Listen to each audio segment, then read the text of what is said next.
నమస్తే. ఇన్నాళ్ళు నన్ను సపోర్ట్ చేస్తూ, ఎంకరేజ్ చేస్తూ మీ ప్రేమని నాకు అందిస్తున్న ప్రతి ఒక్కరికి కృతజ్ఞతలు. అలాగే ఈ వీడియో కూడా ఖచ్చితంగా మీకు ఉపయోగపడుతుంది. లైక్, షేర్ అండ్ సబ్స్క్రైబ్ చేసి మీ సపోర్ట్‌ని నాకు అందించండి. అలాగే ఈ వీడియో పట్ల మీకున్న అభిప్రాయాన్ని కామెంట్ సెక్షన్‌లో కామెంట్ చేసి తెలియజేయండి.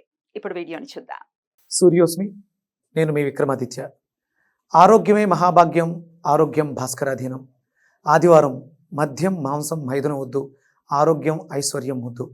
మీరు ఆచరించండి, 10 మందిని ఆచరింపచేయండి. ఆచరించండి, ఆరోగ్యవంతులుగా ఉండండి. ఆచరించండి, ఐశ్వర్యవంతులు కండి. ఆచరించండి, ఆనందంగా జీవించండి. సూర్యోస్మి. జ్యోతిష్య శాస్త్రం ఒక అద్భుతం. వేదాంగమైన జ్యోతిష్య శాస్త్రం అనేటువంటిది మానవ జీవన గమనానికి ఒక వరం. జ్యోతిష్య శాస్త్రం నీ జీవితంలో వెలుగునింపే ఒక భాష. ఆ భాష నీకు అర్థమైతే ప్రకృతి నీతో మాట్లాడుతుంది. అస్ట్రాలజీ నేర్చుకోవాలి అనుకునే వారికి అద్భుత అవకాశం. మురళీధర శర్మ గారి అస్ట్రాలజీ క్లాసెస్ అతి త్వరలో మొదలు కాబోతున్నాయి. 100% జాబ్ గ్యారంటీ. వివరాల కొరకు సంప్రదించండి. నమస్తే, వెల్కమ్ టు అవర్ ఛానల్. నేను పద్మిని. ప్రస్తుతంతో పాటు ప్రముఖ ఆధ్యాత్మికవేత్త, సూర్యోపాసకులు, sun spiritual society founder Vikramaditya గారు ఉన్నారు. మాట్లాడదాం సార్. నమస్తే సార్. సూర్యోస్మి తల్లి. ఏ రాశి వాళ్ళు, ఏ లగ్నం వాళ్ళు ఏ జ్యోతిర్లింగాన్ని ఖచ్చితంగా దర్శించుకోవాలి? అసలు ఎందుకు దర్శించుకోవాలి? ఏంటి దానికి? అంటే జ్యోతిర్లింగానికి ఉంది 12 ఉన్నాయి, 12 ద్వాదశ రాశులు ఉన్నాయి, ద్వాదశ లగ్నాలు ఉన్నాయి. ఖచ్చితంగా రిలేట్ అయ్యి ఉంది, లేకపోతే అంత ఉత్తినే రాదు కాబట్టి సో ఏ జ్యోతిర్లింగాన్ని దర్శించుకోవాలనేది సవివరంగా తెలియజేస్తున్నారు. మిథున రాశి వరకు మాట్లాడుకోవడం జరిగింది. ఇక కర్కాటక రాశి వాళ్ళు, లేకపోతే కర్కాటక లగ్నం వాళ్ళు ఏ జ్యోతిర్లింగాన్ని ఖచ్చితంగా దర్శనం చేసుకోవాలి? ఒకవేళ దర్శనం చేసుకోలేని పక్షంలో మంత్ర రూపంలో కూడా చెప్తున్నారు. అంటే ఆబ్స్టాకల్స్ అన్ని కూడా క్లియర్ అయిపోయి కష్టం నుంచి బయటపడి క్షేత్రానికి వెళ్ళి ఆయన ఎనర్జీ ద్వారా, అంటే అక్కడికి వెళ్ళి ఆ ఎనర్జీని గెయిన్ చేసుకుని జీవితంలో డెఫినెట్ గా వాళ్ళు అనుకున్నటువంటి విధంగా జీవితం మారాలి అని అంటే కర్కాటక లగ్నం వాళ్ళు ఏం చేయాలి సార్? ఎక్కడికి వెళ్ళాలి? జ్యోతిర్లింగం. అంటే ఇప్పుడు మీరు క్షేత్రము అన్నారు. అంటే క్షేత్రం అంటే ఏంటి? అంటే కొన్ని శక్తుల సమూహాన్ని క్షేత్రం. అలాగే మనం అంటే భారతదేశంలో ఈ క్షేత్రాలు పుణ్యక్షేత్రం. అంటే పుణ్యక్షేత్రము అనే పదం ఎందుకు వచ్చిందమ్మా? అక్కడికి వెళ్ళడం ద్వారా పాపం క్షయమై పుణ్యాన్ని సమపార్జన చేసుకుంటూ ఉంటాం. ఇదంతా కూడా భారతదేశ వైశిష్ట్యంలో మనం వీటిని ఎలా చూడాలంటే మ్యాథమెటికల్ కాలిక్యులేషన్స్. ఆ దేవాలయం ఏమి ఏదో ఇటుకలు తెచ్చి గుడి కట్టినట్టుగా అన్నట్టుగా ఉండదు. అక్కడ ఉన్నటువంటి ఆ క్షేత్రం యొక్క స్థాయి ఎనర్జీని బట్టి ఆ దేవాలయ ప్రాంగణం కానీ, అక్కడ ఉన్నటువంటి గర్భగుడి కానీ, లేకపోతే ఆ ప్రాకారం కానీ, ధ్వజస్తంభం కానీ, ప్రతిదీ కూడా ఒక ఎనర్జీని కాన్సన్ట్రేట్ చేస్తూ స్ట్రక్చర్. అదే భారతదేశంలో ఉన్నటువంటి ప్రతి దేవాలయం కూడా పుణ్యక్షేత్రము కూడా అంటే ఇది స్వయంభూ దేవాలయాలు. అక్కడ భగవంతుడే దయాళువై ప్రవేశించడం ద్వారా స్వయంభూగా వెలిసిన క్షేత్రాన్ని దర్శించి ఇది ఇలా ఉండాలని అప్పట్లో వాళ్ళు మనకి ఈ దేవాలయాలు నిర్మించడం జరిగింది. ఈ ద్వాదశ జ్యోతిర్లింగాలు అండ్ ఆర్కిటెక్చర్ కూడా అసలు ఎంత అర్థవంతంగా ఉంటుందో నిజంగా మనం తెలుసుకుంటే ఆ గోపురాలకు ఉన్నటువంటి అంటే అలా కట్టడానికి, అంత హైట్ లో కట్టడానికి కింద ఉన్నటువంటి యంత్రాంతో అనుసంధానం చేయటం కానీ అయ్యి బాబోయ్. అలాగే ధ్వజస్వామం ప్రతిదీ కూడా ఆయనం ఒక ప్రాణ స్వరూపం. ఒక వాస్తు పురుషుణ్ణి పడుకోబెడితే గర్భగుడి ఎక్కడ వస్తుంది, అక్కడ నుంచి దీని డిస్టెన్స్. అంటే నేను సూర్యనారాయణమూర్తి విగ్రహం చెక్కిస్తున్నాను 7 అడుగులు చెప్పాను కదా. ఆయన అడుగుతుంటే ఆయన ఏమంటారంటే, ఆయనతో మాట్లాడుతూ ఉంటే విగ్రహం సైజుని బట్టి గర్భగుడి యొక్క కొలతలు ఉంటాయి. గర్భగుడి యొక్క కొలతలు పట్టుకుని ఆ విగ్రహం నాభి దగ్గర నుంచి ధ్వజస్తంభం ఎంత డిస్టెన్స్ లో ఉండాలి, ఎంత హైట్ లో ఉండాలి, ఆయన నాభి దగ్గర నుంచి.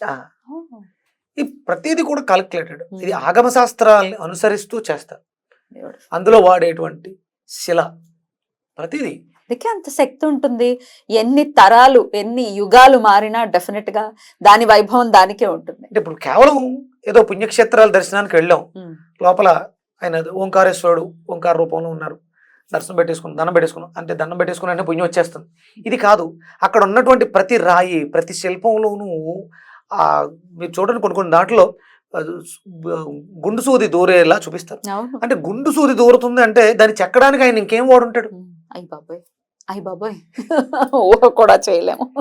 వాళ్ళు వాడిన ఇన్స్ట్రుమెంట్స్ ఎంత చిన్న సూక్ష్మ రూపంలో ఉంటాయి. సూక్ష్మంగా ఉంటే అంత శిల్పాన్ని, అంత గట్టిగా ఉండే శిల్పాన్ని ఎలా చెక్కగలరు? ఏమి నైపుణ్యత సార్, అద్భుతం అంటే ఏదో వెళ్ళిపోయాం చూసేసాం కాదు, అక్కడికి వెళ్ళినప్పుడు మన భారతదేశంలో ఉన్నటువంటి సంపద, నేను పూరి జగన్నాథ్ దేవాలయం అక్కడ కింద నిలబడి చూస్తే 190 అడుగుల ఎత్తు గోపురం. అమేజింగ్ అసలు. ఎలా అమ్మా, ఎలా అంటే ఇప్పుడంటే మనకి క్రేన్లు ఇవన్నీ ఉన్నాయి, మరి ఆ రోజుల్లో ఏం వాడారు, ఎలా కట్టారు, భగవత్ శక్తే అదంతా. తంజావూరు ఒక్కొక్క దేవాలయం ఆ గోపురాలు, అరుణాచలం అమ్మ బాబాయ్, అంటే మన క్షేత్రాలు, అంటే భారతదేశం నాగరికత అభివృద్ధి చెందడానికి పూర్వమే అంటే మిగతా దేశాల్లో భారతదేశంలో అభివృద్ధి చెందేసి ఇలాంటి అద్భుతాలు ఎన్నో చేసేసారు. అలాంటి అద్భుతమైనటువంటి శాస్త్ర గ్రంథాలని నలంద విశ్వవిద్యాలయంలో వాళ్ళు ఓర్వలేక తగలబెట్టేస్తే నెలలు నెలలు ఖాళీ అంట. అంటే ఎంత సంపదని మనం కోల్పోయాం. అంటే ఇవన్నీ ఎందుకు మాట్లాడుతున్నాం అంటే అక్కడికి వెళ్ళడం ద్వారా కనీసం వాళ్ళు ఏం ఆలోచించారు అని ఆలోచిస్తే వాళ్ళతో మనం అనుసంధానం కలిగితే ఇంత పెద్ద దానికి అక్కర్ల మన ఇంటిని ఎలా నిర్మించుకోవాలి, మన ఇల్లు ఎలా బాగుండాలి, మన జీవితాలు ఎలా అభ్యున్నతి చెందాలి దానికోసం. అంటే మీరు ఏం అడిగింది కర్కాటక రాశి, దీని గురించి ఎంత ఎందుకు మాట్లాడుతున్నాను అంటే మనస్సు ప్రధానం, ఇది చంద్రుడు ప్రధానం, కర్కాటకం కాబట్టి. చతుర్థం అంటే గృహాలు, వాహనాలు. అక్కడ అప్పట్లో వాహనం అంటే మనకు ఇప్పుడు ఎలక్ట్రానిక్ మీడియా కార్లు ఉన్నాయి, అప్పట్లో అసలు ఏ టెక్నాలజీ లేకుండా ఇంత దూరాలు ప్రయాణం చేశారు, ఇంత హెవీ శిల్పాలను తీసుకొచ్చారు. ఇవి నాలుగిటిని మనకి అక్కడ కర్కాటక రాశి సూచిస్తుంది, చంద్రుడు ప్రధానంగా ఉంటాడు. అందుకని మనం అక్కడ మాట్లాడుకునేది ఓంకారేశ్వర్. ఓంకారేశ్వర్ అద్భుతం. ఎక్కడ ఉంది సార్ ఓంకారేశ్వర్? ఇది ఓంకారేశ్వర స్వామి మనకి మధ్యప్రదేశ్ లో ఉంటుందమ్మా. అంటే ఇక్కడ అక్కడికి వెళ్ళి ఆ స్వామిని ఏదో దర్శనం చేసుకుంటే పుణ్యం వచ్చేస్తుంది కాదు, మనల్ని అక్కడికి తీసుకెళ్ళడానికి అనుసంధానం చేయడానికి వాళ్ళు ఎంత శ్రమ పడ్డారో, ఆ శక్తిని ఎలా మనకి వ్యక్తపరిచారు. మీరు నేను వచ్చే ముందు చూశాను చాగంటి కోటేశ్వరరావు గారు ఆ తీరం గురించి, ఆయన ఇంకో వర్ణనాతీతం ఎంత అద్భుతంగా చెప్పారమ్మా ఆయన. కర్కాటక రాశి వాళ్ళు, కర్కాటక లగ్నం వాళ్ళు కూడా ఈ ఓంకారేశ్వర దేవాలయాన్ని దర్శించుకోవడం ద్వారా వాళ్ళ జీవితాల్లో, అంటే మనం ఈ చతుర్థం అంటే తల్లి మాతృస్థానం, తెలుసో తెలియకో మనం ఇబ్బంది పెట్టుంటాం మనకి జన్మనిచ్చినటువంటి తల్లిదండ్రులు. అందులో ఈ అంటే పితృదోషాలు అనేవి చెప్తూ ఉంటారు, ఏవో కార్యక్రమాలు చేస్తాం. ఈ మాతృదోషం గురించి ఎక్కడా కూడా నివృత్తి కూడా లేదు. కానీ అక్కడికి వెళ్ళి ఆ తల్లికి ఉత్తమ గతులు కల్పించగలిగితే, బాధతోటో అంటే మనం బాధ పెట్టాం కాబట్టి బాధతోటో ఇబ్బందితోటో ఆ తల్లి ఈ తనువు చాలించేసి వెళ్ళిపోయి ఉంటుంది. మళ్ళీ ఇంకొక జీవికి జన్మనివ్వాలి, ఆవిడ మళ్ళీ రావాలి అవకాశం ఉంటే ఆవిడికి మోక్షాన్ని ప్రసాదించమని ఆ భగవంతుడిని, నాకు అద్భుతమైనటువంటి జన్మనిచ్చినటువంటి తల్లికి నేను చేసినటువంటి దోషాన్ని నివృత్తి చేసుకోవడానికి ఓంకారేశ్వరం అద్భుతంగా ఉపయోగపడుతుంది. మనకి అది నాదం ఏంటి, ఆది ప్రణవనాదం ఏంటి, అక్కడ మీకు దేవాలయ స్ట్రక్చర్ అంతా కూడా ఓంకార స్వరూపంలో ఉంటుంది. బ్యూటిఫుల్, వెళ్ళాలి ఒక్కసారి. సరే, అంటే ఇవి అనుకోకుండా నాకు అంటపడినవా నా ద్వారా ఇప్పటి వరకు నేను చూశాను. వీటి గురించి పెద్దగా అంటే జ్యోతిర్లింగాల గురించి ప్రస్తావన ఉంది, కానీ ద్వాదశ రాశులకి సంబంధించినటువంటి లేదు, ద్వాదశ జ్యోతిర్లింగాల గురించి కానీ ఈ ద్వాదశ ఆదిత్యుల గురించి కానీ పెద్దగా ప్రస్తావన లేవు. ఇవన్నిటిని అనుసంధానం చేస్తూ ఆ భగవంతుడు ఇచ్చినటువంటి స్ఫురణ 10 మందికి తెలియజేయడం ద్వారా నాకు జన్మనిచ్చినటువంటి నా తల్లి రుణాన్ని తీర్చుకుంటాను. నేను మొట్టమొదటిగా చేసింది, నేను నా తల్లిని తీసుకుని అక్కడికి వెళ్ళాను, నాకు జన్మనిచ్చిన తల్లిని తీసుకుని రామేశ్వరం వెళ్ళడం జరిగింది. ఇక అక్కడ మొదలైంది ఈ ప్రయాణం. ఇది మరి ప్రతి ఒక్కళ్ళు కూడా మరి తల్లి రుణం తీర్చుకోవాలి, అందరూ తీర్చుకోవాలి కాబట్టి ఓంకారేశ్వరం అందరూ వెళ్ళాలి, ఓన్లీ కర్కాటక రాశి వాళ్ళకి సంబంధించి కాదు. ప్రతి ఒక్కళ్ళు వెళ్ళాలి.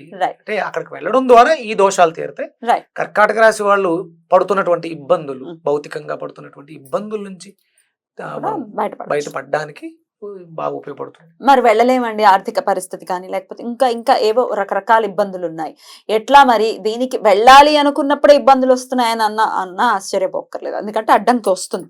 మరి వాటి నుంచి బయటపడాలంటే మంత్ర రూపంలో కూడా చెప్తున్నారు కాబట్టి ఏ మంత్రం చేసుకోవాలి? మన స్వామి దయాలువై ఓంకారంలో ఉన్నటువంటి ఓంకారేశ్వరుడు మన ఊర్లో శివాలయంలో కూడా ఉన్నారు. ప్రతి సోమవారం వెళ్ళటం, అక్కడ కూర్చొని కర్కాటక రాశి వాళ్ళు జపించాల్సిన ఈ మంత్రాన్ని ప్రతి నిత్యము కూడా జపిస్తూ సోమవారం మన ఊర్లో ఉన్నటువంటి శివాలయానికి వెళ్ళి ఆ స్వామికి ఒక బెల్లము, Hmm. కొన్ని నీళ్లు, చిటికెడు నీళ్ళు వేసినా చాలా ఆయనకి. Hmm. అభిషేకం చేయించుకొని అక్కడ కూర్చొని ఈ మంత్రాన్ని 108 సార్లు అనుకుంటే Right. ఆ స్వామి అడ్డంకులన్నింటిని తొలగించి, చతుర్థం అంటే వాహన యోగం కదా, Hmm. అన్నీ ఇస్తాడు. అన్ని ఇస్తాడు. అన్నీ ఇస్తాడు. ఆయన తలుచుకుంటే ఏదైనా ఇవ్వగలడు. అమ్మో ఐశ్వర ప్రదాత. రైట్ సార్, ఆ మంత్రం చదివి వినిపిస్తాడు. Huh. కావేరిక నర్మదాయో పవిత్రే సమాగమే సజ్జన తారణాయ సదైవ మాంధాతృపురే వసంతం ఓంకారమీసం శివమే మీడే. ఇది అంటే మనకి కావేరీ నది నర్మదా నది యొక్క సంగమ క్షేత్రం, ఇంకా పవిత్రం. Hmm. అంటే మనం ఎక్కడికి వెళ్ళినా, ఏ క్షేత్రానికి వెళ్ళినా అక్కడ ఏదో ఒక నది, ఉంటుంది, ఏదో జీవనది ఒక ఉంటుంది. కనీసం జీవనది కంపల్సరీ ఉంటుంది.